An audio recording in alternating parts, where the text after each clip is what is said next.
माई वे online classes में आप सभी लोगों का वेलकम है। आइए आज हम चर्चा करेंगे हिंदी में वर्ड किसे कहते हैं। हम देखते हैं कि वर्ड किसे कहते हैं। भाषा की लघुत्तम इकाई, भाषा की छोटी से छोटी इकाई को हम वर्ड कहते हैं। भाषा की लघुत्तम इकाई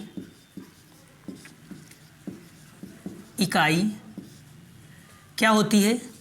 ये ही वर्ड होती है। लिखित रूप में इसे हम वर्ड कह लें और मौखिक रूप में इसे हम ध्वनि कह सकते हैं, जिसे हम टुकड़ों में विभाजित नहीं कर सकते हैं। वर्ड को हम दो भागों में बांटते हैं। एक तो बात आती है स्वर की, एक बात आती है स्वर की और दूसरी बात आती है व्यंजन की। दो रूप मिलते हैं, एक होता है स्वर, दूसरा होता है व्यंजन। स्वर किसे कहते हैं? स्वर ये स्वतंत्र होते हैं, इनको बोलने के लिए किसी अन्य वर्ड की सहायता नहीं लेनी पड़ती है। और जो व्यंजन होते हैं, व्यंजन ये स्वतंत्र नहीं होते हैं, व्यंजन को बोलने के लिए हमें स्वर की सहायता लेनी पड़ती है।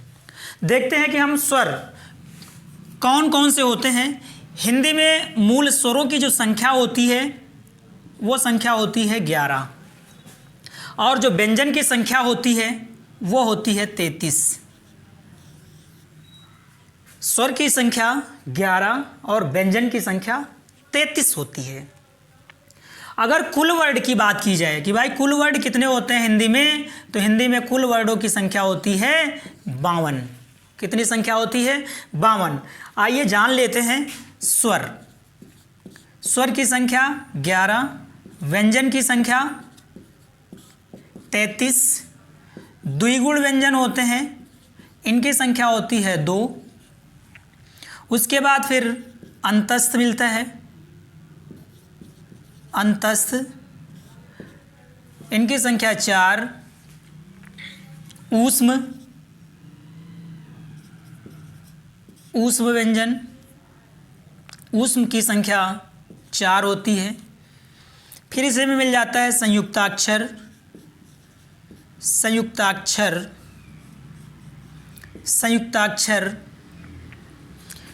संयुक्ताक्षर को हम संयुक्ताक्षर भी 4 होते हैं। फिर बात आती है अयोगवाह की। अयोगवाह की संख्या होती है 2। वैसे यहाँ पर जो व्यंजन की बात तो पहले आप पढ़ ही लिए हैं, इन्हें हम कह सकते हैं स्पर्श व्यंजन। स्पर्श, यहाँ पर हम पढ़ेंगे स्पर्श व्यंजन। स्पर्श व्यंजन जो होते हैं इनकी संख्या होती है 25। तो कुल मिलाकर के जो वर्डों की संख्या होती है वो होती है 52। अब हम सबसे पहले बात करेंगे स्वर की। स्वर किसे कहते हैं? अभी मैंने बताया है स्वर स्वतंत्र होते हैं, इसको बोलने के लिए किसी अन्य वर्ड की सहायता नहीं लेनी पड़ती है। स्वर जो होते हैं, स्वर मुख्य रूप से सबसे पहले तो एक होता है ह्रस्व स्वर। इसी को हम मूल स्वर कहते हैं। इसी को क्या कहते हैं? मूल स्वर। देखो ह्रस्व स्वर जो होते हैं, एक होता है आ, ई, उ और री। ह्रस्व स्वर की संख्या यानी मूल स्वरों की संख्या कितनी है? 4 है। फिर जो होते हैं दीर्घ स्वर। दूसरी बात आती है दीर्घ स्वर की बात। दीर्घ स्वर समान वर्डों के योग से बनाए जाते हैं। ह्रस्व स्वर होते हैं, इनका कोई योग नहीं है, लेकिन जो दीर्घ स्वर होते हैं समान स्वरों के योग से बनते हैं। दीर्घ स्वर में जैसे आपका मिलता है आ, आपका मिलता है ई और मिलता क्या? उ। ये 3 स्वर ये होते हैं दीर्घ स्वर। आप जानते हैं कि जैसे आ प्लस आ मिला देते हैं तो दीर्घा बन जाता है। ई प्लस ई, इन दोनों को मिलाते हैं तो दीर्घ ही बनता है। उ और उ मिलाते हैं तो दीर्घ उ बन जाता है। ये समान स्वरों को मिलाने से हम दीर्घ स्वर बना लेते हैं। तो मूल स्वर कितने? 4, दीर्घ स्वर 3। लेकिन कुल स्वर की बात अगर की जाए तो भाई कितनी संख्या मैंने बताई? 11। कुल स्वर कौन कौन से, अभी हम और देखो चर्चा करते हैं। एक होता है संयुक्त स्वर। संयुक्त स्वर क्या होते हैं, इनकी भी चर्चा करेंगे। संयुक्त स्वर, संयुक्त स्वर में आपका मिलता है ए, ऐ, ओ और औ। ये 4 स्वर होते हैं, ये होते हैं संयुक्त। ए कैसे बनता है भाई, ए बनता है आ और ई मिलाने से, आ और ई मिलाने से ए बनता है। और फिर ऐ जो बनता है आ और ऐ मिलाने से बनता है। ओ की बात करते हैं हम, आ और ऊ मिला देने से ओ बन जाता है, आ और ओ मिलाने से औ बन जाता है। तो यहाँ पर बात आती कि भाई संयुक्त स्वर किसे कहते हैं। तो संयुक्त स्वर 2 असमान स्वरों के योग से बनाए जाते हैं। अब यहाँ पर देखो आ और ई, ये दोनों क्या है, आ भी अलग है और ई अलग है। इसी तरीके से आ और ए अलग है, आ और ऊ अलग है, आ और ओ अलग है। तो दोनों असमान स्वर हैं। तो संयुक्त स्वर 2 असमान स्वरों के योग से बनाए जाते हैं। दीर्घ स्वर जो होते हैं वो समान स्वरों के योग से बनते हैं। मूल स्वर बिल्कुल क्या होते हैं, ये भी तो ये स्वतंत्र ही होते हैं। तो इस तरीके से हम देखते हैं कि स्वर की संख्या कितनी हुई, 11। एक क्रम से हम लिख लेते हैं स्वर की संख्या, एक क्रम से लिख लेते हैं। आ, ई, ऊ,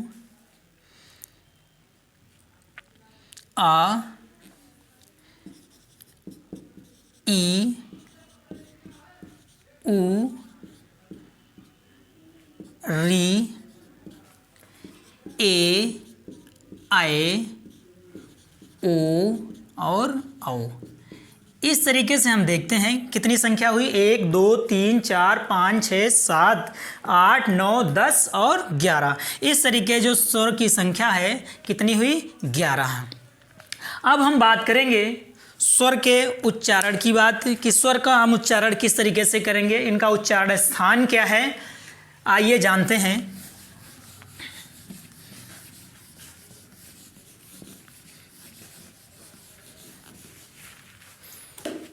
स्वर के उच्चारण के स्थान की बात करें तो सबसे पहले बात आती है आ और आ की।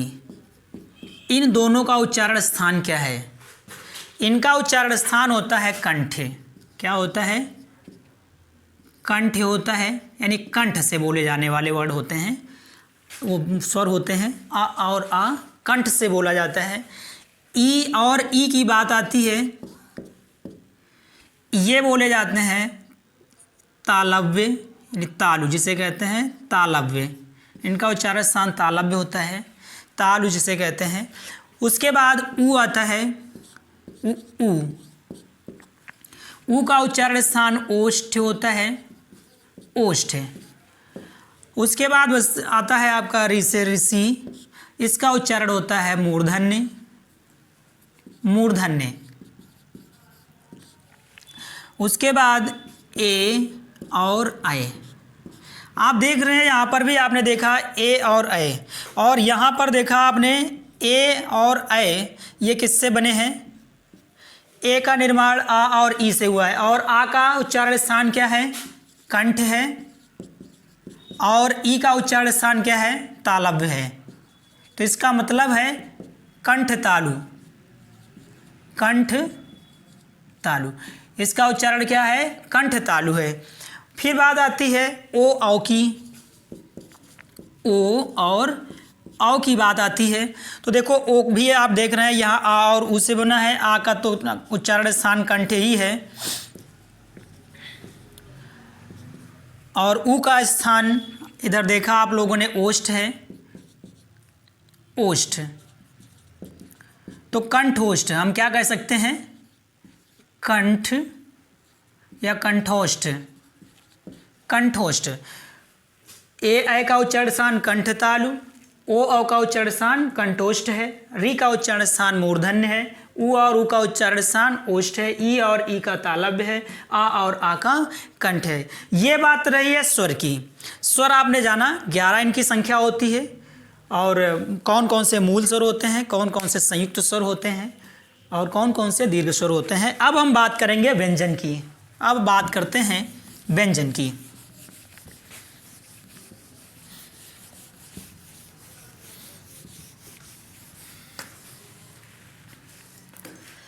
व्यंजन किसे कहते हैं? व्यंजन क्या होते हैं? व्यंजन वह वर्ड होते हैं जो स्वर की सहायता से बोले जाते हैं। बिना स्वर की सहायता से व्यंजन अधूरे होते हैं, फिर व्यंजन नहीं कहलाएंगे। और जो व्यंजन का वर्गीकरण है सबसे पहले हम पढ़ते हैं उनमें से स्पर्श व्यंजन। व्यंजन में सबसे पहले हम पढ़ेंगे स्पर्श व्यंजन। स्पर्श व्यंजन जिन्हें हम वर्गीय व्यंजन भी कहते हैं। क्या कहते हैं? वर्गीय व्यंजन।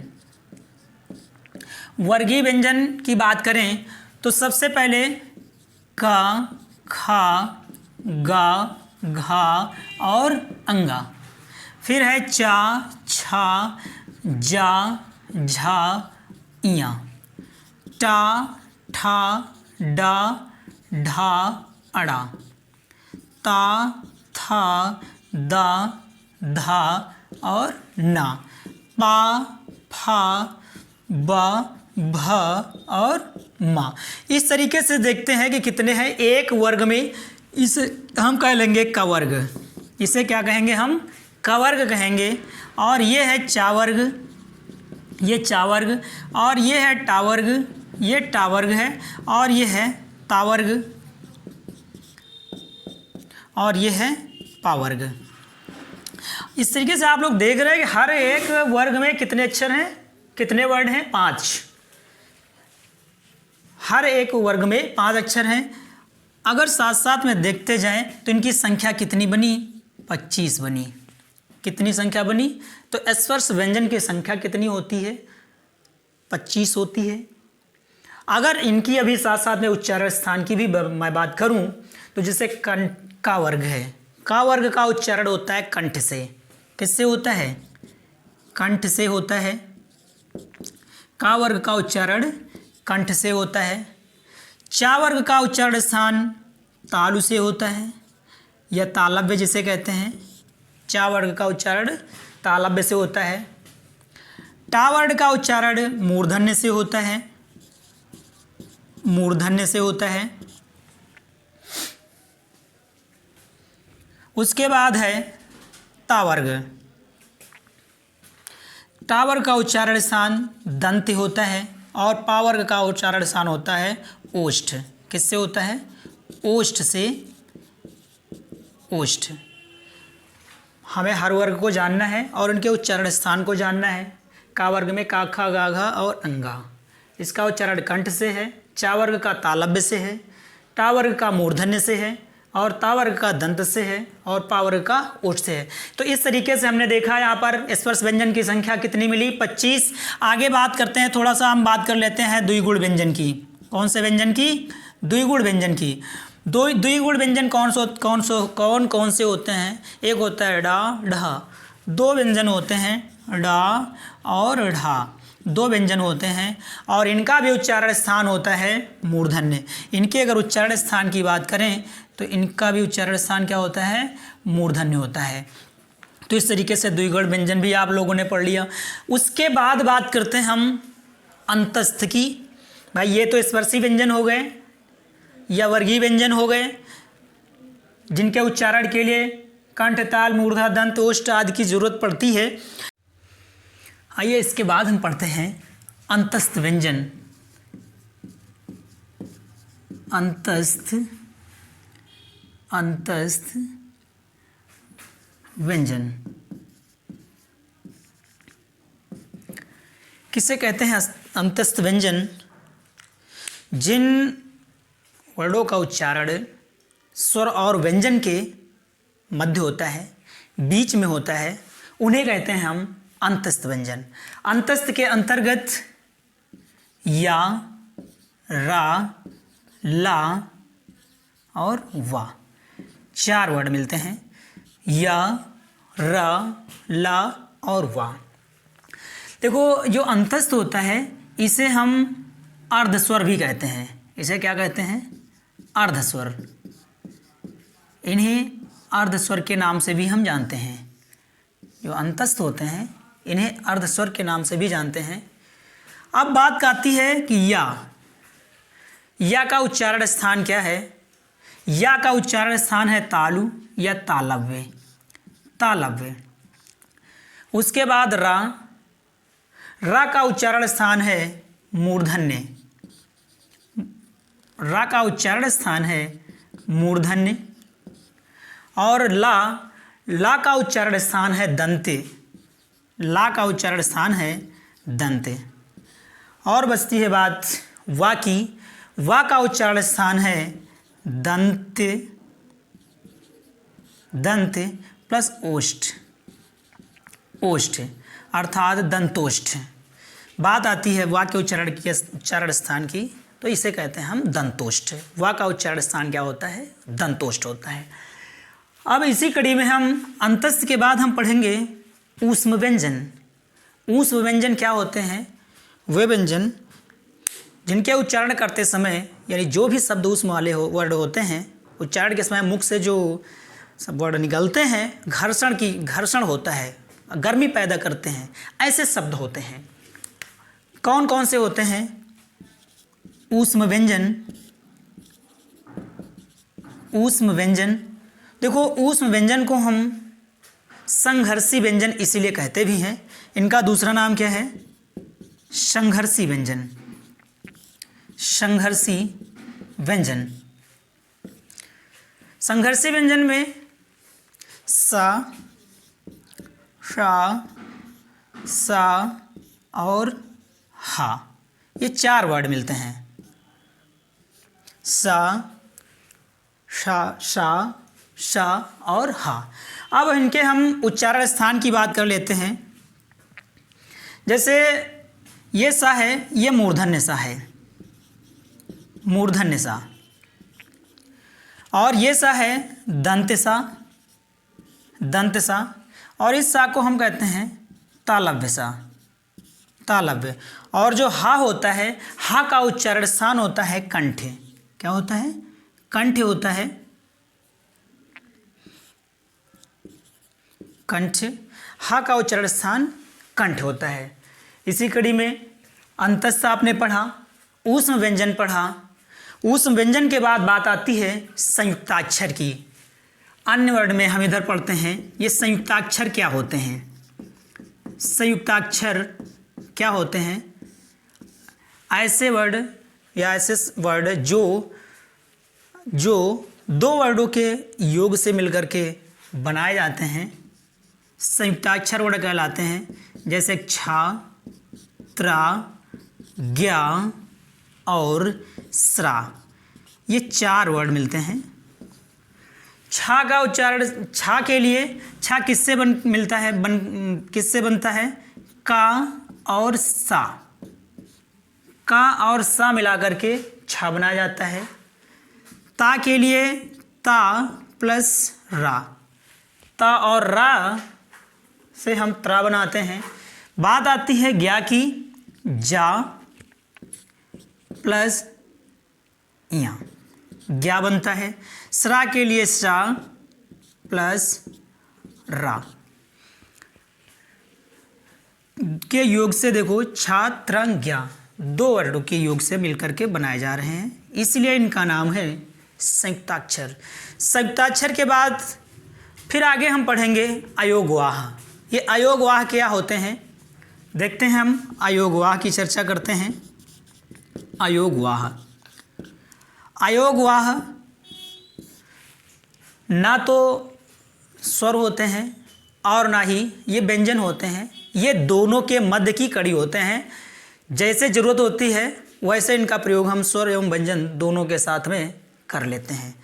अयोगवाह में एक तो अंग मिलेगा, दूसरा विसर्ग मिलेगा, अनुस्वार मिलेगा और विसर्ग मिलेगा। इनके प्रयोग कैसे करते हैं, जैसे हम एक शब्द दे रहे हैं, जैसे लिखा हुआ है अंक, तो इस तरीके से अनुस्वार का प्रयोग कर लेते हैं।